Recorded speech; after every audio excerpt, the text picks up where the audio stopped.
Minions: The Rise of Gru will be out before you know it, and the official trailer has so many Easter eggs, mysterious details, and references you might have missed that you definitely want to know about before going to see it in theaters. Let's jump in. Take a look at the opening. The trailer starts on a sleepy, modest suburban street.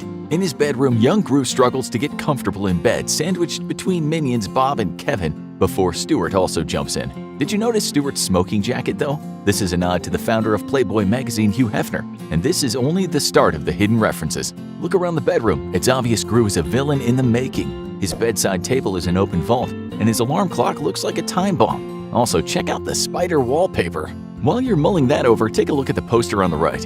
A muscle man holding up the word Stronghold. Stronghold is a member of the villainous syndicate called the Vicious Six. In this movie, they're looking for a new member to round out the group, so it looks like Gru will be giving his all to fill that empty spot. What's next that you might have missed? We're treated to another creative and comical reveal of the Illumination title screen, with a minion riding a disco ball like Miley Cyrus in her video for Wrecking Ball, knocking down all the letters that don't spell minion. Disco music has always played a key part in the Despicable Me universe. Judging by Gru's age, do you think we're at the height of the disco craze? Next, when Gru says, "There are a lot of other villains in the world," we're introduced to some immediately. The Vicious Six in the heart of Chinatown. Remember the poster on Gru's wall? Take a look on the left. It's Stronghold in the flesh. Next to him is a villain that looks like a cross between a crab and a droog from the 1971 film A Clockwork Orange. This character is aptly named Jean-Claude, not just because he has an obvious claw for an arm, but because he's voiced by the muscles from Brussels himself, action star Jean-Claude Van Damme. And he's not the only member of the Vicious Six with hidden references. Moving down the line, our next baddie is Bell Bottom. Based on her look, she's a tribute to the tough-as-nails women from the 70s blaxploitation cinema like Tamara Dobson and Pam Grier. She's voiced by Taraji P. Henson. But take a closer look, there's more going on here. What is that necklace she's holding? Since we seem to be in Chinatown, are those jade stones in the amulet? And notice what's going on with her left hand. It's holding a gold chain wrapped around something. Is that Gru upside down? Looks like he got himself into some deep trouble. Check out what looks like a big blonde throwback to the 1975 movie Rollerball. This is Svengeance, and he's voiced by another big blonde action star, Dolph Lundgren. Look at the back of our last villain in the next shot. Notice they're wearing a nun's habit. Her name is Nunchuck. Yeah, she's a nun who uses nunchucks. And the Vicious Six aren't the only ones full of secrets and references. Next, we see the authorities out in full force, but these aren't any authorities. They are the Anti-Villain League introduced to us in Despicable Me 2. Could that chap in the brown with the sideburns be a young Silas Ramsbottom? Also, look closer at the shot. Something is off here. Notice the characters are in the same order from behind as they were from the front in the prior shot. Is this an error? A different scene? Guess we'll have to check out the movie to find out. Stay sharp, there's more to unpack. Did you see the movie poster for Jaws in the background as the minions open the theater doors for Gru? Based on Jaws' American release, the year could easily be the summer of 1975, sometime in 76 or even 79 for its re-release. Judging by the audience's longer layered wardrobe, it could be during a colder season too. Then again, part of the appeal of going to movie theaters at the time was the air conditioning. Of course, Gru has to terrorize the audience with a prototype stink bomb.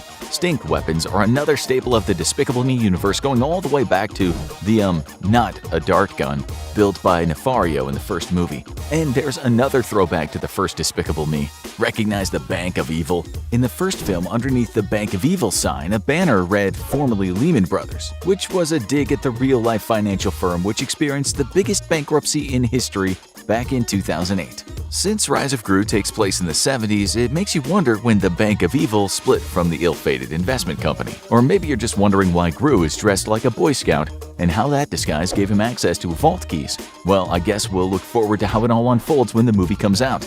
Did you notice this detail from the trailer? The sequence in the ice cream parlor when Gru shoots customers with a cheesy blast gun is another direct reference to the first Despicable Me, when Gru uses his freeze ray on customers in the coffee shop.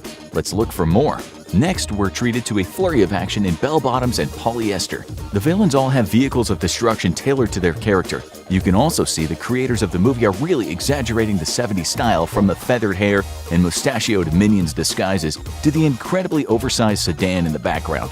The action comes to a screeching halt when the minions chant "Mini Boss." Not only does Gru not like being called Mini, this is in direct contradiction to the end of the first Minions movie when Kevin screams "Big Boss" while chasing after Gru. Suddenly, Gru is kidnapped and taken away in a van, leaving poor Kevin crying "Mini Boss" all alone on the street. Did you get the feeling Mini-Boss will be a running joke? Notice how the trailer takes a turn from GRU proving himself as a young villain to a Minions rescue mission. Next, GRU faces down a leather-bound dude with curly white hair and a headband. This is Wild Knuckles, the bitter, ousted leader who was cut from the Vicious Six. When GRU tells him, "My minions will save me," take a look at the furniture flanking him. 2 crocodile couches like the one in GRU's house from Despicable Me. Is this foreshadowing? Could one of those couches be GRU's very first trophy? Maybe a gift? Stick around for another crazy reference. Did you hear the music playing at this point in the trailer? That song is called Battle Without Honor or Humanity, and it was made famous by the Quentin Tarantino film Kill Bill.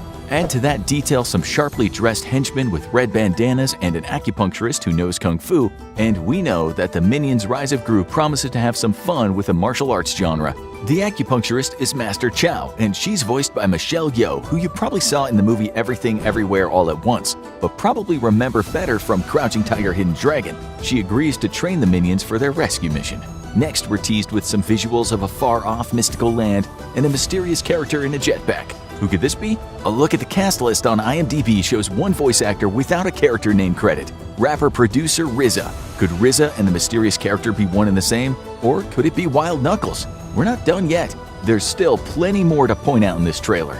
Next, we see Kevin try to break a board with his head, and it doesn't go well. After Kevin falls over, Stuart squares up to the board, but instead decides to continue using Kevin's head to hit the board. By the way, does that board they're trying to break look more like a bench to you? You probably missed this detail. In the next shot, the minions find themselves on a jumbo jet disguised as pilots. Where exactly are they going? While Bob and Kevin freak out in the cockpit, Stuart is hanging on for dear life in the airplane bathroom. Did you happen to notice the pink toilet paper? Pink toilet paper, aka PQ or PQ, is common in France. Maybe that's where they're headed. Bon voyage, minions. Don't blink or you'll miss this next one. Back on the ground, we see a new minion called Otto, who's burning rubber on a tricycle, taking it up a ramp and over a deep canyon drop. Did you catch this number on the ramp? That's the American Stars and Stripes #1 made famous by stunt performer Evel Knievel. If this little Easter egg is any indication, then the movie actually takes place in 1974, the same year Evel Knievel failed to jump Snake River Canyon. It seems Otto stole his thunder. From here, the trailer gets really wild. GRU is tied to the face of a clock tower, but never fear, his heroic minions are there for him, suited up in matching yellow jumpsuits. Do they look familiar?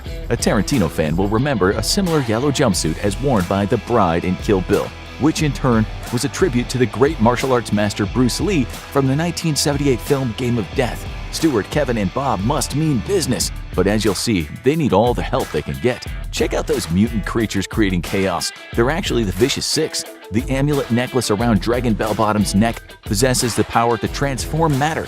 The minions find the odds stacked against them when Bell turns them into common barnyard animals. But that doesn't stop them. They charge their adversaries anyway. Did you see that though? They're not alone.